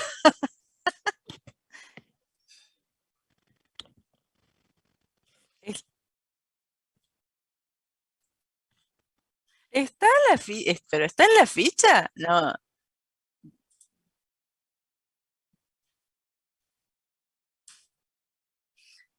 Ah, el Hall of Fame, como está el Salón de la Fama. Mira, y es la misma foto que saco. Leonardo de Pisa, más conocido como Inclu- Fibonacci.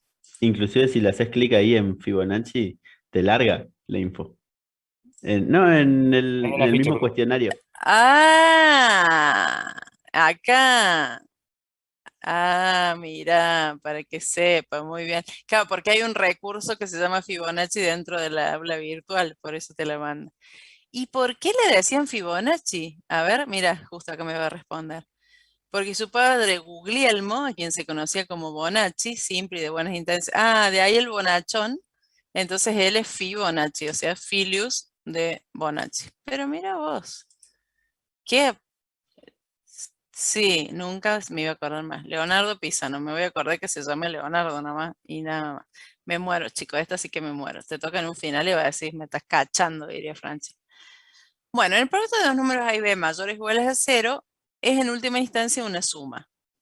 Se puede ver como sumar B veces el número A o A veces el número B. Bueno, por ejemplo, 5 por 3 es igual a 5 más 5. Ay, chicos, en serio que siento que estoy viendo la tarea de mi hijo. Bueno, 5 por 3, bien. Una definición recursiva del producto, ¿no? Si A es 0, B es 0, el resultado es 0, está bien.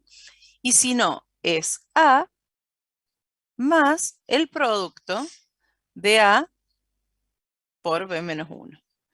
¿Es correcto el siguiente planteo? Def producto. Si A es igual a 0, B es igual a 0, esto es una afirmación, no una pregunta. Retorna 0. Y si no, retorna A más el producto de A, B menos 1. ¿Es correcto? La condición está primero, retorna 0. Y si no retorna, para mí está bien. Sí, es correcto. A ver qué otras cosas dice. La propia definición previa del concepto de producto es incorrecto. Un producto es una multiplicación y no una suma. Bueno. No, la última línea debería decir return A más producto. No sé, me doy. Ahí los miro en el chat que estoy viendo, perdón. Vos sabrás programar en C, pero ¿sabés quién es el nombre real de Fibonacci? No, señora, y vaya, porque no me interesa una empleada tan nerd como usted. Bueno, debería decir return A más producto de A menos 1, B menos 1. No, me parece que de otro número no, chicos. O sea, es A más A repetido menos veces, así que no. No, la función sugerida es siempre retornar a 0. No, para mí es correcto. Yo me juego por el correcto. Chao. Ya ahora que entré a Motorola, recupera el autoestima. En la tabla siguiente se muestra un resumen comparativo entre las versiones iterativas basadas en ciclos. No, la anécdota concluye, me acordé ahora, que en mis primeros días, ya luego de entrar a Motorola, un día estaba en la cocina y estaban conversando dos personas, dos chicos, que hacía mucho tiempo que estaban en Motorola. Porque originalmente era una empresa de telecomunicaciones, por eso pedían tanto C y cosas raras técnicas. Después se hicieron más hacia el software. Entonces estaban en la cocina y hablaban entre ellos, ¿no? Y decían, antes nada que ver. O sea, vos hacías un examen de inglés, hacían el examen de inglés, el que no estaba al 80% no entraba. Ahora escúchame, están entrando gente que apenas saca el 40%. Yo ahí al lado de la cocina, soy nueva, bueno. Reprobé C, pero no pasa nada. Yo también tengo derecho a trabajar acá. No sé si lo hicieron a propósito o no, pero siempre se me quedó grabada esa conversación tipo, ya cualquier pichia. Esto no es lo que era, ¿viste? Esa conversación de anciano, claro. Exacto, gatito chico. Bueno, vamos. Un resumen comparado. Estoy teniendo un déjà vu. No sé, me parece, ¿no? Porque encima viste lo que son las empresas de software. Una mujer nueva, tenés un faro así en la frente y dice, esta no la vi antes. ¿No? Entre el montón de varones se distingue menos, pero una mujer nueva, dice, faltaba que dijeran, y vos viste, desde que están las mujeres, esto no es lo mismo. Es lo único que le falta. Resentidos, no me interesa. Yo había entrado. Bueno, entre las versiones iterativa, basada en ciclos, y recursiva del algoritmo de cálculo del término enésimo de la sucesión de Fibonacci. Note que se han dejado sin completar los casilleros que corresponden al tiempo de ejecución. Bien. ¿Cuál es y lo vimos recién, la versión recursiva es de tiempo exponencial. Entonces, Fibonacci sí. Proporcional no, proporcional lineal, esta. Tiempo proporcional a Bn exponencial. Ambos son exponenciales acá y acá dice constante o lineal. No, lineal, ¿no? Iterativa, o sea, para la iterativa es lineal porque es un ciclo y para la recursiva es exponencial para cualquier b mayor que 1. Esta es la combinación correcta. Para mí me tocan todas las D. No sé si a ustedes también les está pasando lo mismo, pero en mi caso son todas las D. ¿Cuál de las siguientes son ciertas en relación al segmento de memoria conocido como stack segment? ¿Se utiliza como soporte interno solamente en el proceso de invocación de funciones recursivas? No. No sé qué dice después, pero no. ¿Funciona como una cola? No. Soporte interno con o sin recursiva se va llenando, invocaciones, vuelta atrás, sí, suena razonable. Y el siguiente como una pila de datos. El último en llegar, bien, estos dos. Vamos a ver en detalle por las dudas, la cascada de invocaciones y se va así. Para mí son estos dos. El que dice soporte interno con o sin recursividad y el que dice pila o apilamiento de datos. Bueno. Siguiente. Acá está el conjunto de llamadas. La recursión permite diseñar muy claro, exactamente, tiempo extra, pueden plantearse en forma directa, Fibonacci, 2 inmediatamente anteriores, bien. Fibonacci, si n es menor o igual a 1, retorna 1, y si no, retorna, esa es la que vimos. Es la aplicación de 2 invocaciones recursivas, el árbol de llamada es este, 2 veces tal, 3 veces este, 2 veces esto, con lo tal, veces que supongo que se quiere calcular el valor del sexto término de la sucesión. Analice el árbol de llamadas recursivas que se genera, que es el que vimos recién. ¿Cuántas veces en total la función fibo se invoca para hacer, bueno, acá hay que dibujar el arbolito o mirarlo en la ficha? Chicos, qué difícil es esto. ¿Cómo hicieron para regularizar la materia? Yo te digo, esta materia es muy difícil. ¿Por qué es tan difícil? Para mí que son los profesores que nos Igual, sirven. profe, no le miento. Cuando abro la pregunta y la veo así tan larga, yo salto a la siguiente, le dejo para decir. Lo haría si no me estuvieran viendo ustedes en este momento. No, mentira, mentira. ¿Cuántas veces se repite? La pregunta era, no, yo no te abandono. Yo me anoté en taekwondo, te termino el curso de taekwondo. No me rindo, pero sí que lo salteo puede ser. El mismo trabajo es 7, o sea, 2 veces uno, 3 el otro, bueno, una vez el mismo trabajo. ¿Cuántas veces se repite acá? Por ejemplo, f de 5 no se repite. F de 4 aparece una vez, 2 veces y nada más. Ahí llevo 2. F de 3 aparece una vez, o sea, acabamos 4 veces, 5 veces y ya está. La F de 2, 6, 7, 8, acá, 9. Para mí que es 9. O sea, lo que nos pregunta es cuántas llamadas repetitivas hay. A F de 5 se la llama una sola vez. A F de 4 se la llama acá y acá. Son 2. A F de 3 se la llama acá y acá. 3, 4, 5. A la F de 2, 6, 7, 8, 9, 10. 10.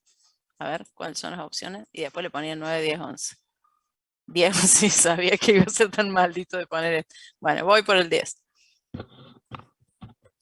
Bueno, mi conciencia me indica, Luca, que puedo contar con el dibujito. Si no, me pongo a hacerlo ahora. ¿Qué me pongo a hacerlo ahora?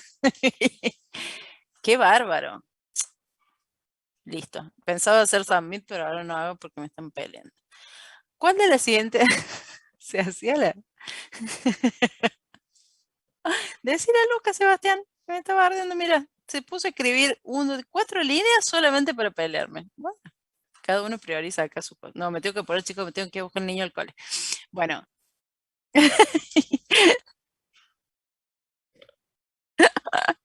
Sí, mira si me va a tocar esta en el examen, decir.